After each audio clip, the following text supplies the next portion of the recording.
Bucky Barnes is on a mission to eradicate every last trace of the Red Skull. The Contessa has located his true base of operations. However, it is at the heart of Lateria that is ruled by Dr. Doom. They will need Doom's permission to investigate the Red Skull's Lateria operation and stop it from coming back stronger than ever. We jump in with a message from Dr. Doom, acknowledging Bucky's request to enter Lateria. Doom sees Bucky's message as both unconvincing and insulting in its implication. There is no way the Red Skull has a base of operation under his nose. Lateria neither harbors the Red Skull, nor has been breached by such vermin as the Red Skull. The base they are searching for in Lateria is nothing more than a fantasy.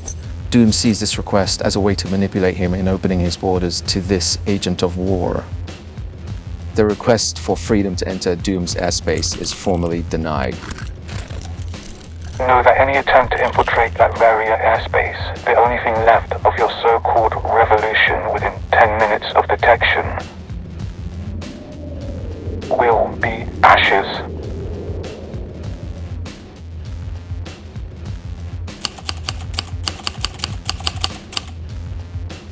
As they make their way down to where the Red Skull's base of operations is located, Bucky shares his Deutschmark stories from the war. November 1844, Brine.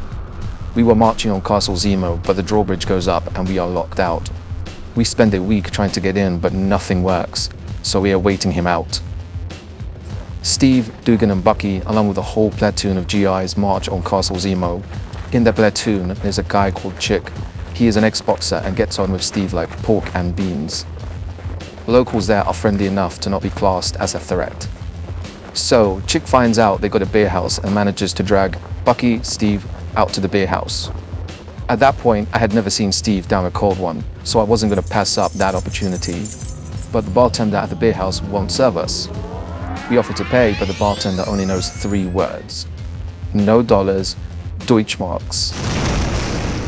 Chick wasn't having it, and notices the locals don't have any Deutschmarks either, which is odd. We find out that Zemo has hoarded all of the Deutschmarks and anything of value to a vault near the castle. Zemo purposely leaves a vault in sight for everyone to see he is in power, and to fear him. The locals have nothing, and Zemo thinks that makes him untouchable. So, Bucky blows the vault, and we carry every scrap of treasure we can back to the bar. And the whole town drinks on Zemo for the week. Soon after, the locals help chase Zemo out of the castle, chanting the same thing over and over again. No dollars, Deutschmarks. That's enough history for today. Back to the moment. The Red Guardian dives straight in and takes on the defenses on his way down. The moment he is done, he's in the mood for a beer and a nap.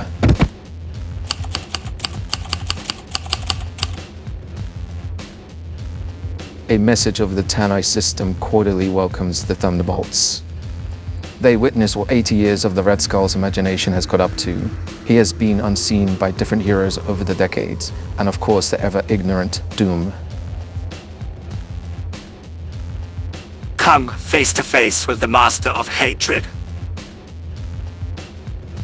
Johann Schmidt has genius-level intellect, a master tactician and strategist, skilled on hand-to-hand combat, marksman and swordsman. However, Johann Schmidt is long dead. Here is only the Red Skull. Bucky's knew the Revolution's nickname is fitting to the Red Skull. The Red Skull has watched a century pass by from this place and learned the lesson that revolutions do 2 things. They kill and they die. Shang-Chi, Sharon Carter the Destroyer, and the White Widow Yelena Belova make the first move and take on giant fascist robots. But the sound they make when they go down, it is obvious these robots were once people, and there is nothing the Red Skull won't weaponize. They can't pull their punches. If they do, they won't be the last ones standing.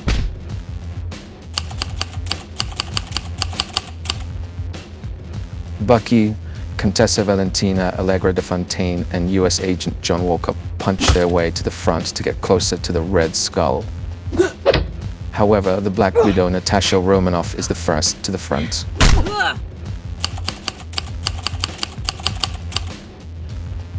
US Agent is a close second, followed by the Contessa. But things are not looking good.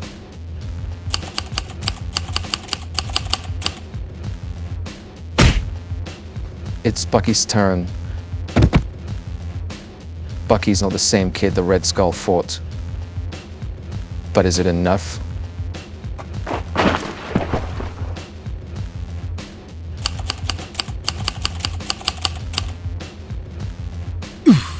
Bucky tells the Red Skull that he still has the same moves since 1941.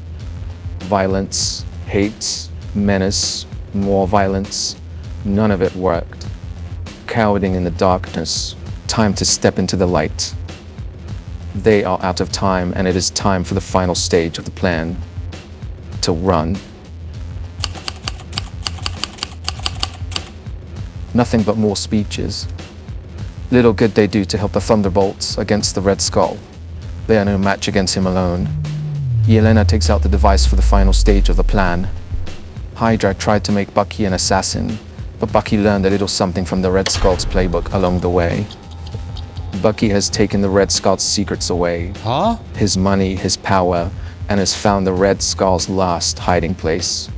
The Red Skull was too stupid to think that Bucky was there just to have a boxing match. They were just waiting for the locals to arrive, to pay in Deutschmarks.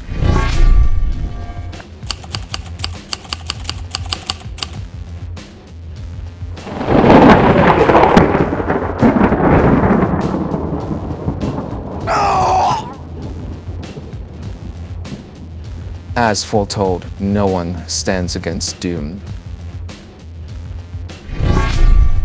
The device Yelena used takes them to a pocket dimension they got from their recent encounter with the Kingpin.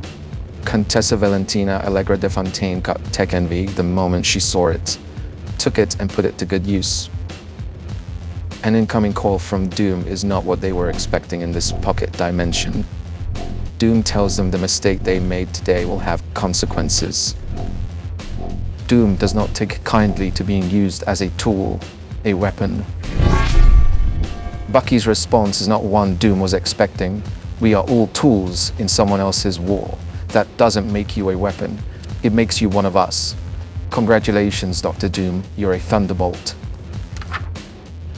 Later in the Thunderbolts mountain, Natasha Romanoff checks in on Bucky, expecting to see a smile on his face, expecting him to be happy the mission is over. In the past, Bucky has tried to lose himself. Tried to build a home, tried to be normal, tried to stay lost. None of it took, and none of it made him smile. In the last few weeks, Bucky realized that even though he has lost an arm, he can be whole as long as he is with Nat. Hell yeah, Sharon Carter the Destroyer knows there are plenty more creeps in the shadows to take down. Alexei Shostakov's Red Guardian will like nothing more than warming his bones but lighting the shadows on fire. His English is not great. Shang-Chi is impressed by watching Bucky not get consumed by the hatred he has had to carry against the Red Skull, and admits it was fun, which is in short supply these days. If they need him, he'll be there. Yelena Belova, the White Widow, knows there is not a lot of trust in her business, but they have hers, and she would be honored to stick around.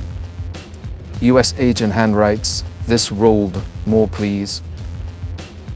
The Contessa is pieced back together and congratulates Bucky on ending World War II after 80 years. A bullet takes its time to find its target, and the Thunderbolts didn't miss. Bucky only has one question for them. Who's next?